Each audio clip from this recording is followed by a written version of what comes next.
what does success look like for you now, and has that changed for you over the years and even in the recent past? Happiness.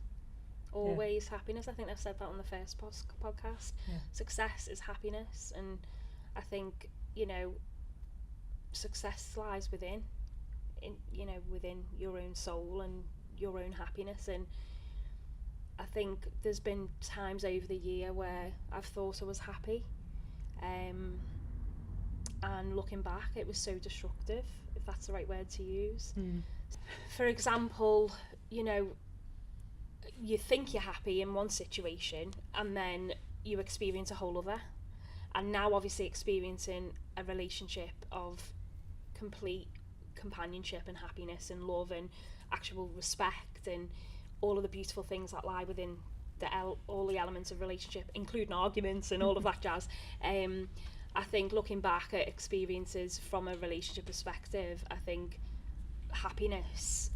success is happiness, and happiness lies within the truth of your existence. And sometimes we can be living not in our truth and be really, really unhappy and have really unhappy and unhealthy relationships, but still feel like they're a success because our self-worth is on the floor. But actually, when you experience and you go through that process of healing and you go through the success of overcoming challenges and your own lack of self-belief, lack of self-worth, all of those things, it gets you to a point of actually recognising what happiness is. And that is then obviously the success that lies within you is the happiness, isn't it? And if success is happiness, that means it's within everyone's grasp, doesn't it? Of course it is, yeah. Because it's not an external thing of how much you earn or your car or your house. Absolutely not, no. It's what's inside your soul. Yeah. It's what's in your soul, and what, you know, what you have access to, what we all have access to is there. Sometimes our self-worth is not in a place where it needs to be. Therefore we don't get to experience real happiness. And I'm so thankful and so glad that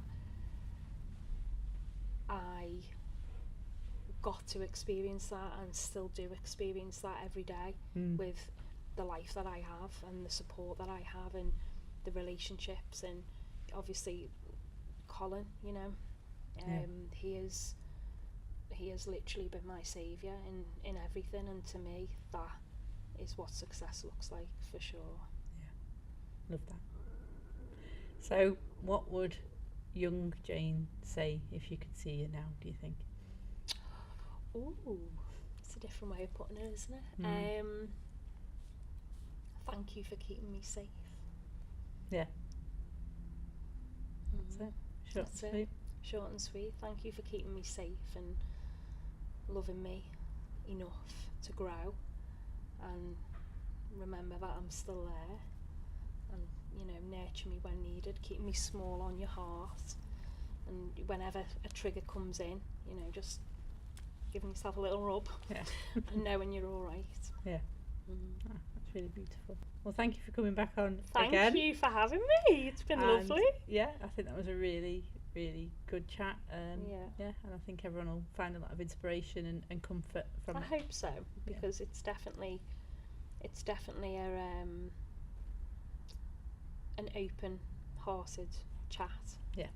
And I think people do relate to that, don't they? And they find inspiration within being open and vulnerable. I think that's the thing. If you see people's vulnerabilities, it helps you understand that. Of course, it everybody's does. Even the people you think are Teflon and in armour have got vulnerabilities underneath. Of course. And it just gives you a bit of inspiration to think, well, I can fight another day. Absolutely. Yeah. Great.